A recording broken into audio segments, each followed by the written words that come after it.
Mergawe terus. Assalamualaikum.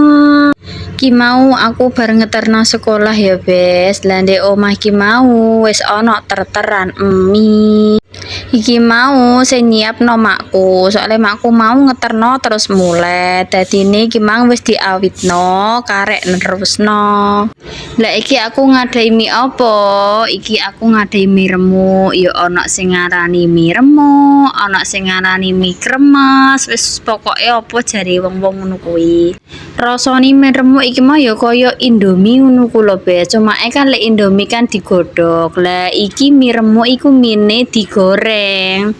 Iki mau mine dibumbu ijo, dibumbu rumput laut, cumake yo gak manis rasane. Rumput laute ku ana pedes-pedese. Nah iki mau aku wis oleh sak karo separo, Bes. Oleh sak mini kae tak lanjut ngrentengi. Iki kan cilian, mangkane direntengi. Lek sing 1000-an iku dipaki. Iki didol 500-an ya. Sak rentengi isine 10, padha karo makroni sing ini. Tak sepil lebih dekat ben jelas carane ngrentengi. Cekelane wis tahun-tahunan iki, Bes. Mangkane nek ngrentengi ya rodok-rodok cepet, ora kok lambat. Lek lagi pertama ya pasti wedi, alon-alon iki wis ahli soalnya.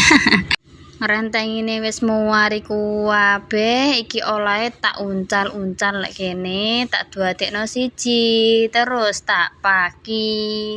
Lah iki mau sak pake iku diiseni mok 5-5, Bes. Dadi itungane iku enggak sak bal ngene, ngitunge kurang bal iku 100, bayarane iku 1600.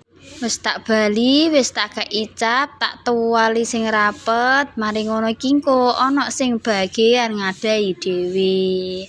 Iki wis mari tak bali kuwabeh, terus tak tumpuk kaya ngene. Soale apa? Ya ben penak olehku ngitung.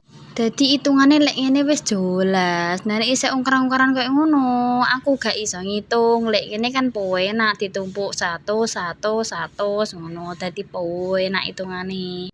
Lah iki wis mari kuwabeh wis tak tuwoto karek istirahat. Bye bye.